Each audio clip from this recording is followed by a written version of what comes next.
En Al Día Noticias, emisora punto 5, nos acompaña en esta oportunidad el concejal de Bogotá, Diego Cancino. Él es del partido Alianza Verde. Concejal, bienvenido al Día Noticias. Buenos días, buenas tardes. Mil y mil gracias, buenos días en estas instalaciones que están fantásticas de Al Día Noticias. Siempre es un placer estar en estos micrófonos que son críticos, tranquilos, reflexivos y que en muchas ocasiones en estos años me han generado reflexiones personales, pero también políticas de alta envergadura, muy profundas. Gracias, John Didier, por la invitación. Bueno, señor, gracias por aceptar la invitación a disfrutar de este cafecito aquí en Al Día Noticias. Concejal, arranquemos inicialmente por el gobierno nacional que está generando controversia en estos momentos por el tema de la ley de sometimiento, sometimiento que incluye a los narcotraficantes. ¿Usted cómo observa esa propuesta del gobierno nacional de negociar con narcotraficantes? Pues lo primero es que en sentido estricto no es una negociación, porque uno en sentido estricto negocia con actores políticos que se han armado. Y entonces aquí yo creo que hay que explicar o hay que, digamos, tratar de comprender que en estos días yo, digamos, he ido entendiendo con mayor profundidad y está la paz que, digamos, impulsó el expresidente Santos. Y eso fue muy importante para este país, nosotros la apoyamos. ¿Y esa paz con quién se hizo? Con las FARC, es decir, con actores armados que tenían, digamos, un vínculo político, Estatus político, un estatus político, exactamente, beligerancia. beligerancia política, ¿sí?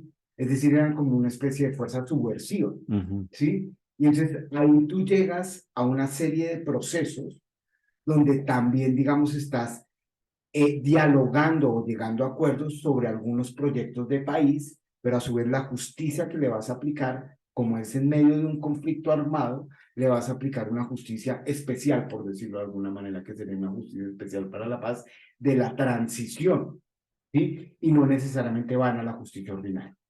Hay otro tipo de actores, hay otro tipo de actores que no tienen ese estatus político, sino que se han dedicado, digamos, a la ilegalidad simplemente, y no tienen ese estatus Y a político. delinquir, porque el Exacto, a narcotráfico es delinquir. delinquir. El Exacto, otro a es delinquir. rebelión, estatus político por rebelión, Han delinquido. pero esto es Básica, de manera delinquir, básica, digamos, o sea, criminal. sí, no hay otra explicación ulterior, Ujú. ¿sí? Y lo que se plantea es claramente, como solo has delinquido, tú solo vas a la justicia ordinaria, es decir, no va a haber ningún tipo de impunidad ni de nada, ni de reinterpretación de la pena, sino que tú vas a la justicia ordinaria. Pero acá, ¿qué pasa, John Vivian? Acá nosotros llevamos desde los años 80 matándonos. Acá nosotros llevamos desde los años 80 inundando este país de narcotráfico, inundando este país de corrupción, ¿sí? Inundando este país de masacres, inundando este país de desigualdad y de pobreza. Y nosotros hemos tratado de solucionar ese problema a punta de bala, de persecución. Y pues la verdad no se ha logrado, John Didier. O sea, nosotros matamos a Pablo Escobar, matamos a Gacha, bien, sí, digamos, hubo justicia, lo metimos a la cárcel, pero el narcotráfico siguió, ¿sí? Todos los que apresaron ayer el exministro de Justicia de Duque decían, no, es que apresamos como a tres. Claro, pero el narcotráfico siguió. Sea, tú tienes es que también decir, bueno, o nos seguimos matando o hacemos algo. Entonces, ¿usted cree que con esta negociación o sometimiento, porque igual ahí se dice, venga, entreguen lo que tienen, quédense con el 10%, eso es una negociación? ¿Usted cree que con eso, con esto de la paz total, de la ley de sometimiento, se va a acabar el narcotráfico en Colombia? Entonces, lo que usted necesita es, digamos, esto no es una o hago esto, sino es una I. Realmente usted necesita autoridad, usted necesita una fuerza, usted necesita una presión y una presión militar. Eso se necesita. ¿Eso es suficiente? No, porque cuando usted tiene esa presión, a su vez, entonces usted le ha puesto una paz que no solo es con las FARC ni con los grupos actores armados, sino una paz total. Yo he ido entendiendo por qué es el sentido de esa paz total. La paz es con todas, pero de diferente nivel y en diferente categoría.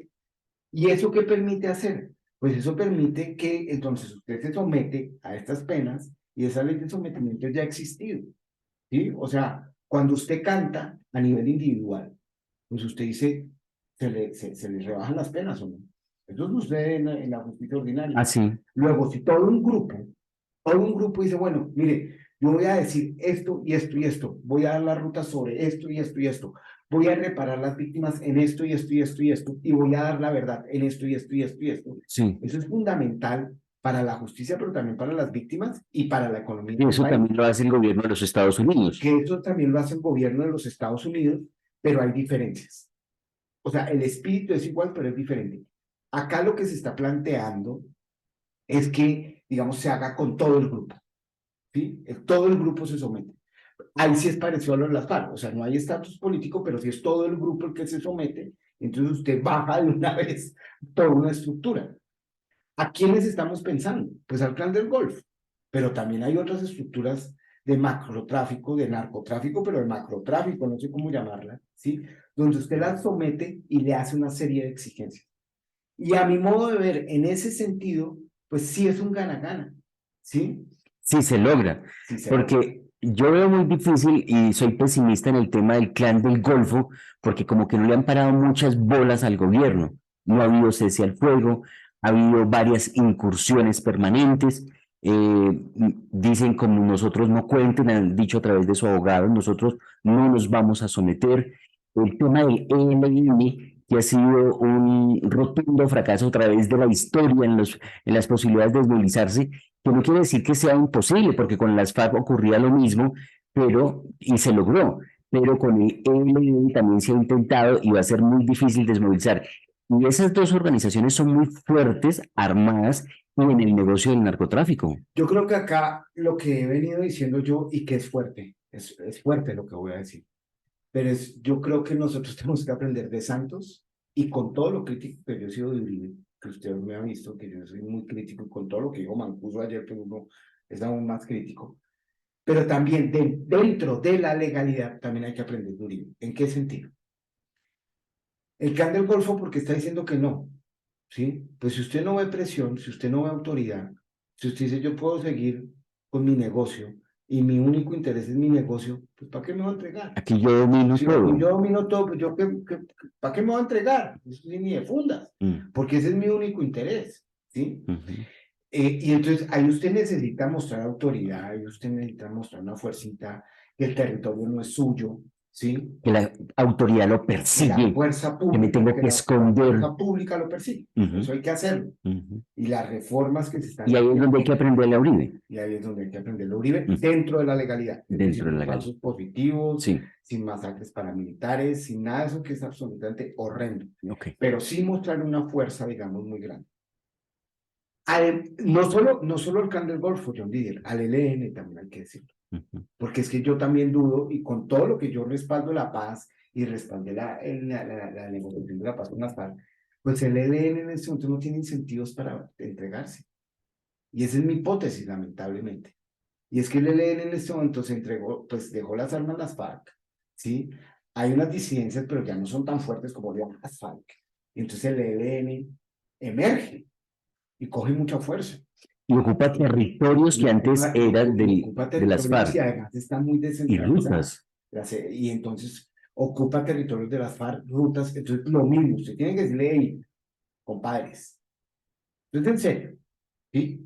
Pero paralelo a eso, usted también tiene que tener, y ahí hay otra cosa que también yo respetuosamente, y yo digamos, en este proyecto del cambio, confío y me parece que hay unas apuestas muy importantes, pero tenemos que aprenderle también al proceso de paz de las FARC con Santos, con Sergio Jaramillo, con Humberto Lacalle, Ujú. ¿sí? Pues Sergio Humberto Santos ha sido un poquito más prudente, pues no necesariamente tiene que salir a micrófonos a despotricar de ese proceso de paz, porque lo que hace es fracturar y fortalecer los que quieren la guerra. Entonces, lo que necesitamos hacer es sentarnos en esta mesa Apoyar al gobierno en ese y sentido. no solo apoyarlo, sino mostrar las críticas metodológicas, políticas, Constructivo, pero ¿no? constructivo. Es decir, nos sentamos en una mesa Ujú. y nos damos palo, ¿sí? Pero tratemos de llegar a un acuerdo y no lo fracturemos públicamente. Si no llegamos a un acuerdo, nos damos palo aquí en el día, todos y todos. Pero antes de salir a las 7 de la mañana en el día, estamos de 3 de la mañana a 5 de la mañana en esta mesita. Ujú. Sergio Jaramillo, Ellen Ambrosi, Humberto Lacalle, Santos, el comisionado de paz de Petro, Daniel, Petro mismo, ¿sí? Iván Cepeda. Ujú. Iván Cepeda es clave. porque Iván Cepeda estuvo en el proceso de paz de Estados Unidos FARC, y en el proceso de paz de acá. ELN. ¿Sí? Entonces, ahí nosotros necesitamos dialogar y aprender. ¿Por qué? Porque metodológicamente tú necesitas, que eso es lo que tenía el proceso de paz de Santos, una cosa muy bien pensada y que no te la monte. Y ahí es Pero, cuando uno entiende lo que usted dice, que ratifica lo que dijo el ministro del Interior, Luis Fernando Velasco, en el sentido de que la gente lo entienda, que no es una negociación, sino sometimiento, porque se hace un mecanismo a través de la justicia de delatar, de entregar y de recibir ciertos beneficios, porque eso es lo que hace la justicia. Allí es donde se puede entender como sometimiento y que además esa negociación eh, no la hace el gobierno, sino que lo hacen los fiscales y los brillante, jueces. brillante. Entonces, la Lo dijo negociación, Luis Fernando Velasco. sí, sí, sí, sí, sí, sí. Entonces, y además lo dice el proceso mismo de sometimiento, o sea, la ley misma lo dice, es decir, tú en una negociación de paz, por decirlo de alguna manera, el gobierno es actor principal en la negociación, o sea, hay unos plenipotenciarios y unos altos comisionados y todo. Acá es como si fuera la justicia ordinaria, es decir, los jueces hacen este tipo de sometimientos y de acuerdos para el sometimiento de los delincuentes, digamos. Bueno, concejal, usted es petrista, ¿cierto? Usted apoya al gobierno. Yo, digamos, de ayer yo lo pensaba, yo decía, mire, yo creo que, y lo digo genuinamente, yo comparto muchos proyectos del presidente Petro, Ujú. porque me parece que si hay unas apuestas para transformar problemas que son muy profundos de este país. Y soy crítico, o sea, no es que yo Sí, diga, mucha Petro, no, yo soy crítico, y cuando la embarran, porque usted era claudista.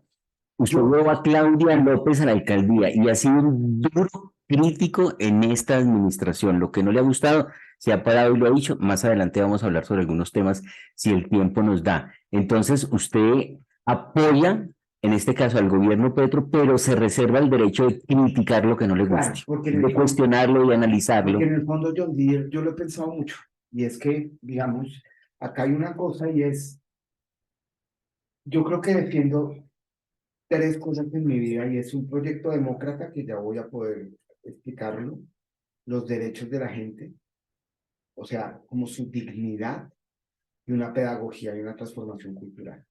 Esa es como mi gran apuesta, donde el centro está la vida, nuestra vida y su vida, yo digo. Fiel a la filosofía mocusiana Y entonces de hay Antanas alguna Mockus. raíz, hay ¿Sí? alguna raíz de Antanas que nos atravesó la vida, ¿sí? Pero también, digamos, además de eso, que es como el núcleo de mi ADN, pues hay una apuesta, sin lugar a dudas, también por un enfoque de derechos, por garantizar derechos y garantizar derechos humanos.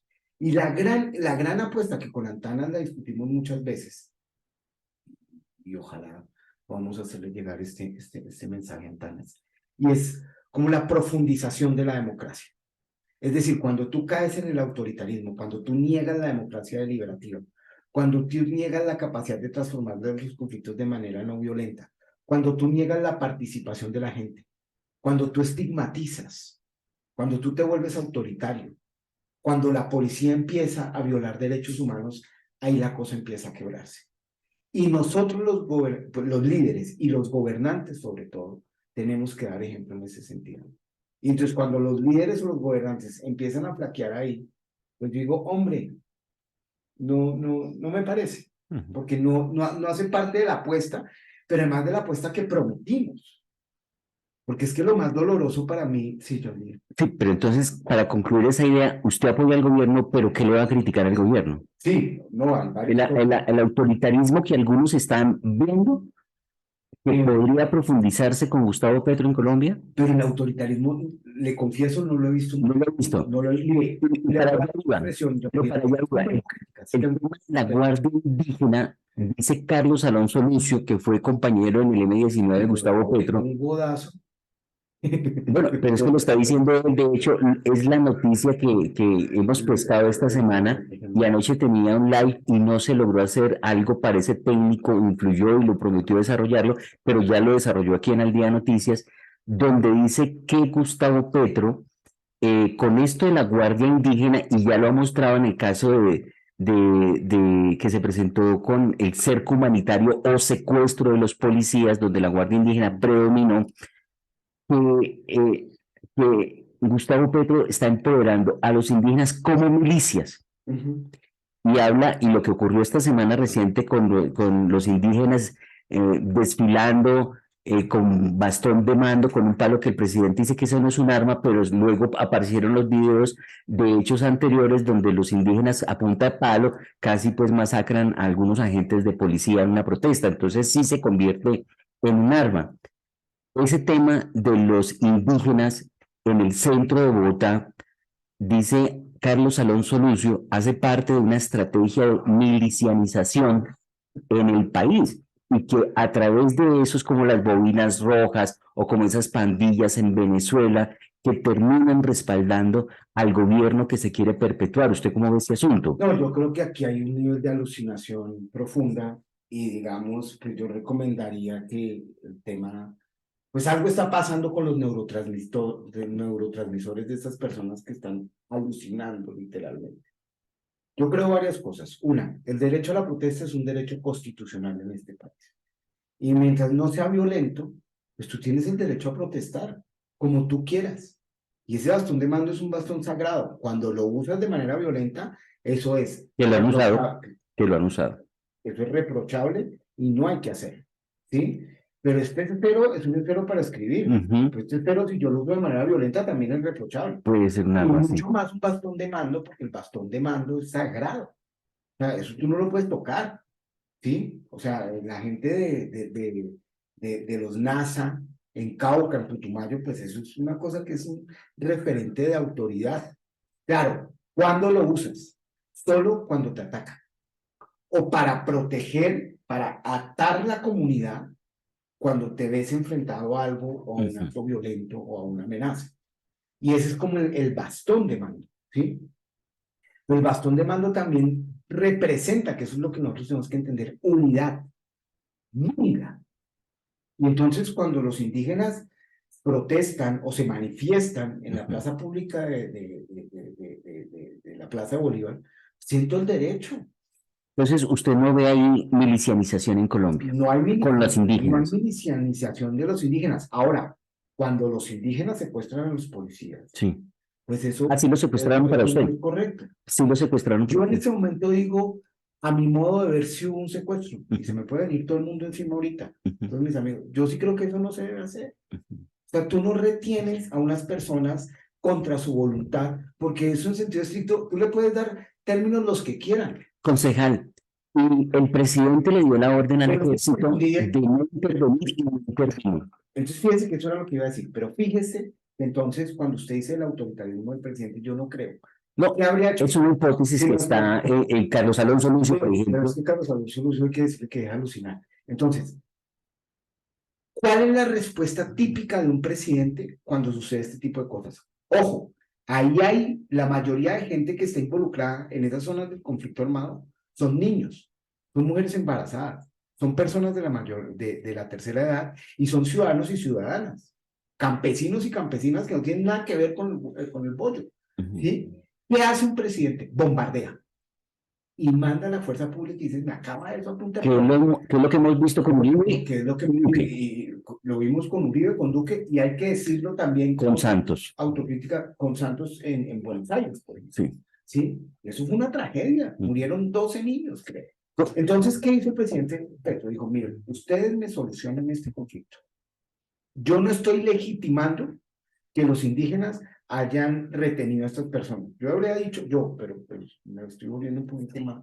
Yo no justifico que secuestren, pero si yo mando a bombardear o si mando Al ejército. al ejército de punta de plomo, el ejército estaba ahí Sí, conteniendo. sí. Pero a quien primero mandó fue el ministro de Defensa, o sea, la máxima autoridad. Y dijeron, dejen de joder, perdón.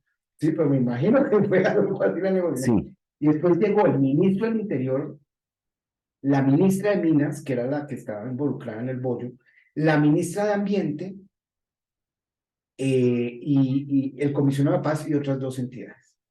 Dijeron, bueno, primero, no vamos a hablar si siguen reteniendo, pero no vamos a actuar militarmente.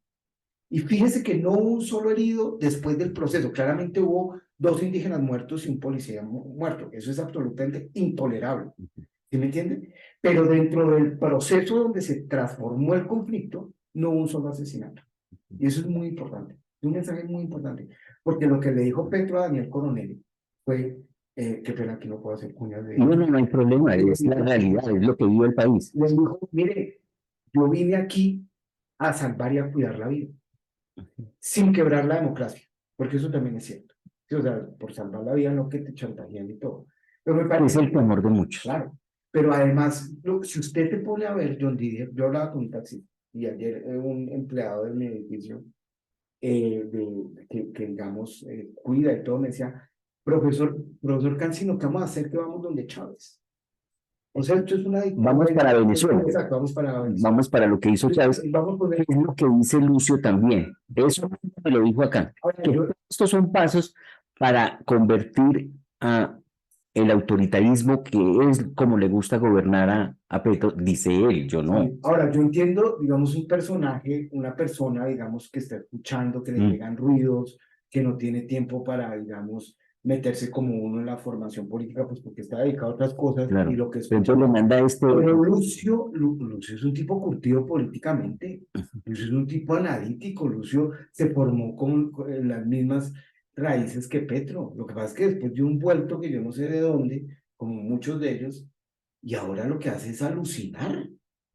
O sea, y entonces, ¿de dónde dice que vamos para dónde? Pero mire, la situación alucinación versus autoritarismo, que es lo que estamos aquí, aprovechando que usted es filósofo, analizando, reflexionando lo que está pasando en el país.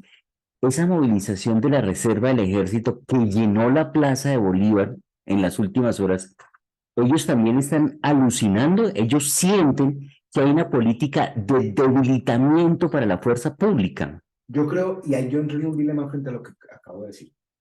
Yo creo que hay un poder establecido, y esto de verdad no quiero que suene mamerto, pero yo creo que hay un poder establecido muy fuerte en este país, y un poder establecido también entroncado en una rama, en un sector de las fuerzas militares actual y de los retirados, donde había una raíz muy fuerte Y que se creen los dueños del país, que se creen los dueños, y ven amenazado ese poder. ¿Por qué? ese Porque se privilegio. abre ese privilegio, pero también ese poder de incidencia, de dominio.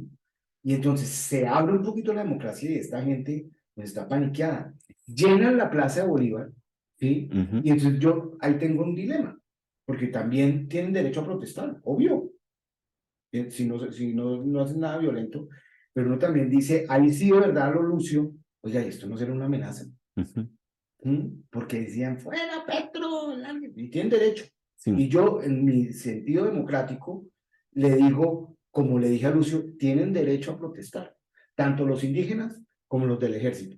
Tienen derecho a Y protestar. detrás está Zapateiro, que ha sido un crítico de Petro, ¿no? Pero es que Zapateiro, acordémonos lo que hizo Zapateiro en plena campaña, cuando él era general. General. Que eso ya es meterse en Por eso política, es y es amenazado. antipetrista. Y además amenazado prácticamente públicamente al presidente cuando Sí. era candidato. Entonces, ahí están estos, y entonces lo que hay que ver es que ahí hay un poder que está entroncado, que está amenazado. Un poder que no quería que la democracia se abriera. Un poder que claramente también hay una cosa, y es que aquí nosotros vamos a enfrentar la concentración de la tierra. Aquí nosotros estamos hablando de los derechos laborales en la vida real. O sea, yo me encontré con Glorinel Ramírez, nuestra ministra de Trabajo, fantástica. Me dice, Dieguito, es que aquí nosotros tenemos es que de verdad garantizar los derechos de las personas por de su dignidad. Y eso lo decía tanto Adam Smith como Karl Marx. La dignidad de la gente también depende de su trabajo. No, entonces que se van a quedar sin trabajo, no se van a quedar sin trabajo.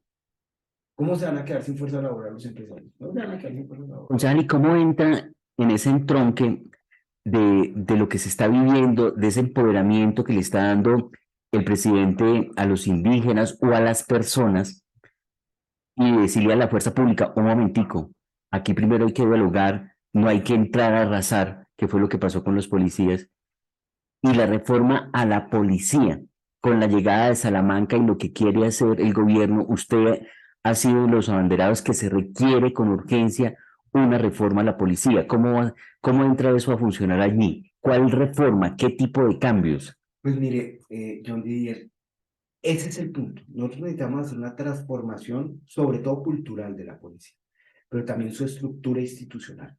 Es decir, aquí hay una jerarquía de dominio, acá hay unos silos, acá hay unas roscas, acá hay una forma de ascender que no obedece a criterios transparentes, intersubjetivos, meritocráticos, y que lo que hace es que enraiza, digamos, perpetúa una serie de prácticas, porque son los mismos con las mismas prácticas, bajo la amenaza. Y me vine a dar cuenta, y hago un paréntesis para reforzar su teoría, en estos días en el plan de desarrollo, si mal no estoy, que había cierta prima o privilegio para los altos oficiales, pero no el para policía raso, que es el que está enfrentando la carga de los delincuentes y que se puedan pensionar con las mismas garantías que los oficiales.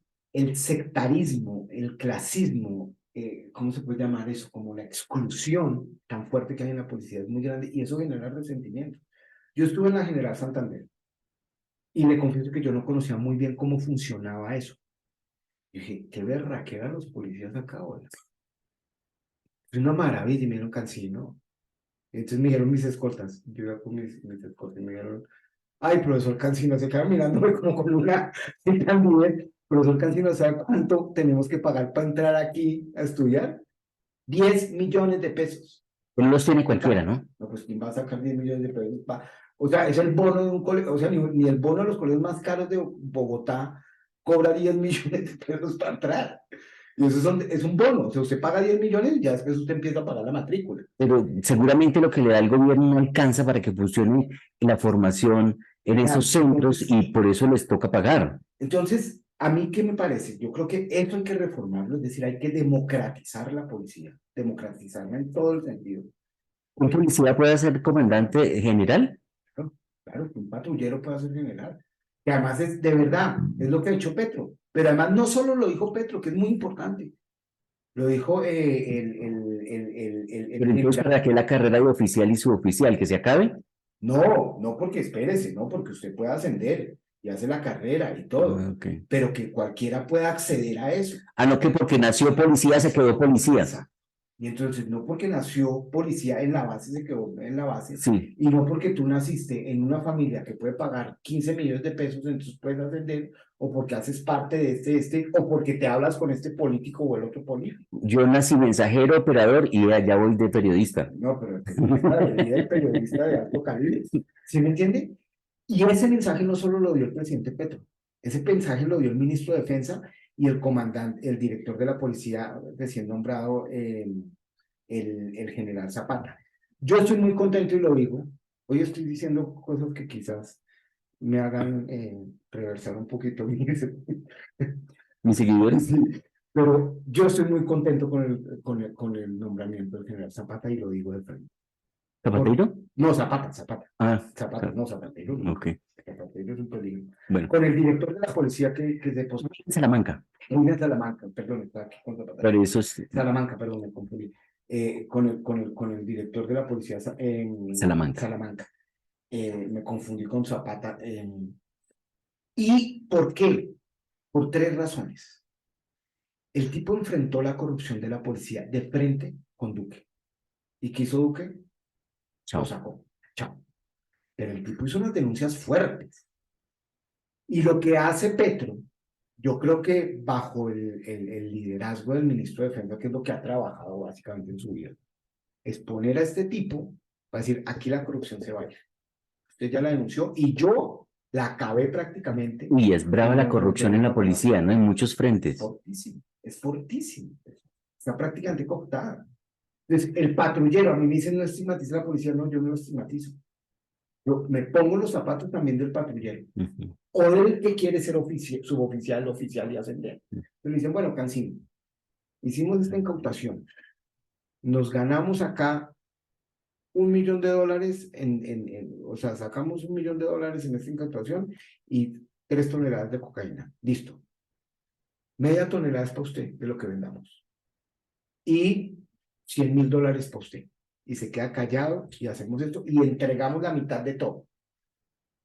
Pero si usted habla, pues es que no queremos que su familia, ¿sí me entiende? Sí. Su mamá se ve tan linda, ¿no? Sí, sí. Y su hermanita. Y tienen toda la información de la familia. Toda. Intimidan. Entonces usted dice, pucha, yo no quiero justificar, pero es una vaina muy Sí, compleja. claro, Entonces, yo he hablado con policías que me han dicho lo que yo le estoy contando. Mire, me dicen, deje el celular a 7 metros, como saben cómo es, sí, deje el claro. celular a 7 Sí. metros, nos vemos en tal parte, usted llega a la media hora, son 15 minutos que yo le doy esta información y me voy. O sea, es una vaina loca De película. de película. Y entonces, estas prácticas corruptas, llega el ministro de Defensa. Y ahora llega Salamanca, no me puedo volver a confundir, llega a Salamanca que ha denunciado las prácticas corruptas, pero a su vez lo que ha dicho es que se necesita hacer una formación intensa de derechos humanos en la policía y en toda la policía. Y a su vez ha dicho que hay que tener un enfoque para garantizar el derecho a la protesta y no violar derechos humanos en la protesta. Entonces uno dice, bueno, reunámonos con las víctimas, con los jóvenes, con todo, y pensémonos, soñémonos una reforma a la policía. Una reforma a la policía que sea democrática, una reforma a la policía que sea transparente, una reforma a la policía que sea cercana a la ciudadanía. Una policía que genere confianza y no construya miedo. Una policía que transforme los conflictos de manera no violenta y una policía sobre todo que esté en clave de paz, que comprenda que la protesta es el derecho de los derechos que tienen que garantizar ellos y no tienen que eliminar la protesta, torturar la protesta, ni violar la protesta. Concejal, se nos está agotando el tiempo y antes de irnos, hablemos un poco sobre qué ha pasado con la cultura ciudadana, porque usted se hizo elegir con esa bandera de Antanas Mocos y yo como ciudadano prácticamente inexistente he visto la cultura ciudadana en esta administración. Usted como un abanderado y defensor de esas ideas, ¿cómo ha visto el asunto? Yo puedo empezar por lo más abstracto y general, pero voy a hacer al contrario, a tratar de hacer el esfuerzo. Ayer yo estaba en Fontibón, eh, en el barrio Laván, creo que se llama, ¿sí? Javán, en Fontibón. Y entonces me pongo a hablar con eh, administradoras de conjuntos, tesoreros y líderes. Había como 10 personas. Gente que vive el día a día. Entonces yo decía, mire, todos estos problemas, si hubiera cultura ciudadana, se podrían resolver. Mire, primero, estamos agotados, que es el problema ahorita, creo que de todo Bogotá, de que esta calle y esta calle esté llena de basura. O sea, usted ve los parques y están llenos de basura, ¿sí? Entonces yo digo, los recicladores hacen una tarea fundamental, fundamental, pero los recicladores con unos talleres de cultura ciudadana, bien jalados, bien pensados, construidos de la mano de ellos, uno les dice, claro que tienes que reciclar. ¿Coincide usted con el tema de las basuras que está siendo muy grave en Bogotá con los concejales Marco Acosta de Colombia Justa Libres y Álvaro Acevedo del Partido Liberal? Claro, claro, claro. Y yo creo que todos los concejales, independientemente, o sea, Lucía Lucía Bastidas. Bastidas, entre Lucía Bastidas tenemos percepciones ideológicas muy diferentes. Marco Acosta, pues tenemos ya radicalmente diferentes, ¿sí? Con Acevedo, pues es más liberal, pero también pues tenemos prácticas diferentes, ¿sí? Pero todos, desde Lucía, Marcos, ¿Y Carrillo, qué pasó? Kelly, yo creo que esa es la reflexión de fondo que quería terminar con eso, pero de una vez la respuesta. Yo creo que aquí no hay un convencimiento de que la cultura ciudadana es la que puede transformar esta ciudad. Claro.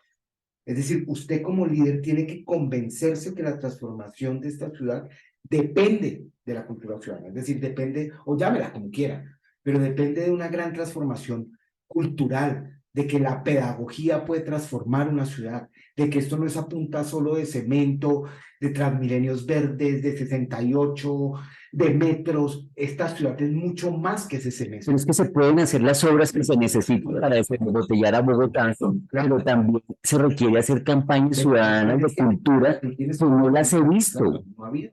No ha habido porque la prioridad es el cemento. La prioridad acá es el cemento. Y aquí porque nosotros no vemos una ciudad más allá de eso. O sea, nosotros no vemos que nuestras vidas son interacciones, que esta ciudad la hacemos nosotros, que esta ciudad es un diálogo. Y esa ciudad que es un diálogo, o sea, que podemos imaginar una ciudad más allá del cemento. Entonces tú coges al reciclador y a la recicladora y dices, venga, con una metodología bien planteada, ¿no? Sin revictimizar y sin que te vayan a victimizar a ti. ¿Cómo hacemos? Pues usted tiene que reciclar, obviamente, y usted es el sustento de Y la ellos ciudad. lo hacen. Claro, pero también necesitan herramientas. Tú haces un flyer divino, bien jalado, ellos le critican el flyer, listo, ¿qué quiere cambiar?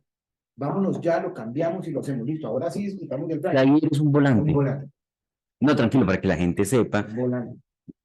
Y ahí usted discute y empieza a hacer, listo, los habitantes de calle, pues los habitantes de calle también, los chinos del IDIPROM, que han sido habitantes de calle que están formados pedagógicamente, una berraquera.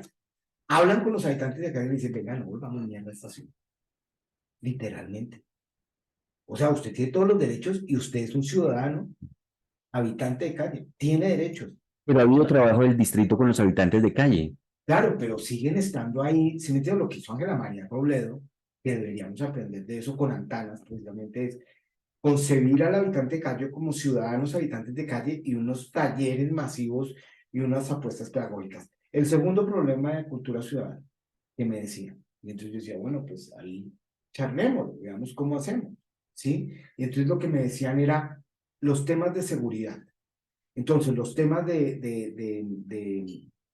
seguridad y de riñas y de los centros de las cantinas, no quería decir cantinas, pero entonces de las cantinas. De los Prostíbulos, no, ok. no, de, Bares. de tiendas que se vuelven bares hasta Ah, las 2 ok, de la mañana. en los barrios, sí, Las sí, estoy tiendas de que se acuerdo, vuelven sí. bares hasta Qué las 6 de cosa la tan mañana. ¿Sí? insoportable eso, me Entonces, parece. por ejemplo, acá usted en la esquina tiene una tienda, Sí, ¿sí? Ahí en el Quirinal, y usted esa tienda se la cierran a las 11:30 de la noche. Pase lo que pase. ¿Sí? Se la cierran a y las no 11. funciona así. Y en todo Bogotá no funciona así. Primera cosa. ¿Por qué? Porque entonces le dicen, no, es que el pacto que decretó Claudia permite que yo pueda estar hasta las 3 de la mañana, así su merced divina, pero al lado Hay hay un casas. edificio, ¿sí? Entonces, ¿hay usted qué tiene que hacer frente a eso? Y súmele a eso que a la 1 de la mañana, un viernes, estamos John Didier y Diego Cancino con una botellita de trago, Mm. nos enloquecemos, usted no sabe quién soy yo, no, usted no sabe quién soy yo, y es que su mujer no, mi mujer, y el pum, pum, pum, yo tengo una pistola, ¡pam! Su tiro. Y eso es 1 de cada 4 homicidios de Bogotá.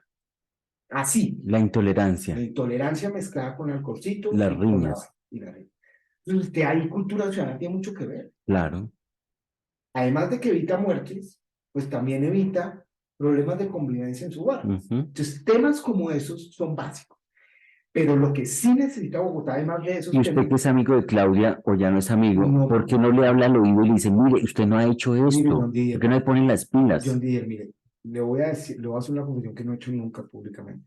La alcaldesa, Claudia, la cultura ciudadana puede transformar esta ciudad. Y en pandemia, esta pandemia es una crisis y yo sé que tú estás como muy Agobiada. presionada, muy agobiada. Imagínese, pues, Ujú, imagínese ujú. una crisis como Bogotá, la pandemia, yo lo entiendo. Pero esto no es cháchara, Claudia. Esta crisis puede ser una oportunidad de transformación cultural y de cultura ciudadana brutal. No metas a la policía a regular esta ciudad. ¿Es la policía? ¿Cómo así, hermano? No, espérate, obviamente la policía tiene que estar. Mm. Obvio que tiene que estar. Pero pues que no sea el pivote de esta ciudad. Saquemos agentes culturales a la lata en toda la ciudad. Hacemos 3 vueltas y un mandado. Mandamos un mensaje berraco muy audaz.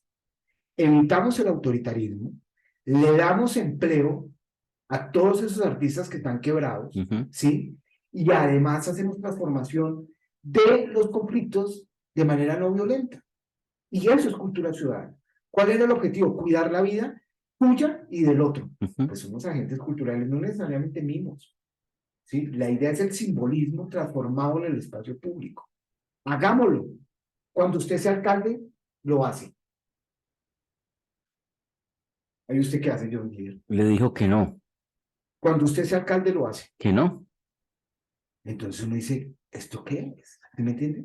Entonces yo, cuando hablaba con ella, traté genuinamente de decir, oiga, mire, la vida es la prioridad, la pedagogía es la prioridad. No se está convencido de eso, no se está convencido de eso. ¿Sí? Es más importante meter un Transmilenio por la séptima que hacer una transformación cultural y una visión compartida en la séptima, para que la séptima siga siendo un patrimonio. A propósito de la séptima, una última posición frente a lo que va a pasar con el corredor verde finalmente, que usted porque ha estado en contra del corredor verde y una tala de árboles en la Avenida de las Américas. ¿Cómo es el asunto? En la En avenida la, Caracas, en la Avenida Caracas, perdón. que tienen relación además. Mire, John Deere, el Transmilenio por el verde, el Transmilenio por el verde, el Transmilenio Mm. por la séptima nos va a hacer la vida a cuadritos. El Transmilenio en general, sobre todo desde la 100 hasta la Pero es que en la séptima tiene que pasar algún bus. un tranvía, fantástico. Pero es que no hay tranvía previsto que pase por ahí. ¿Por qué? Porque en el plan y en los proyectos se podría implementar, pero en lo que se ha aprobado y lo que se está trabajando hasta el Pero ¿quién lo momento, probó? El secretario de Movilidad de Peñalosa. por eso, Perdónenme. O sea, el estudio técnico que muestran para decir o que el sea, tranvía no es o viable sea, está sesgado. lo que contrató Peñalosa y que recibió Claudia debió haberlo echado para atrás y decir, yo hago un tranvía aquí.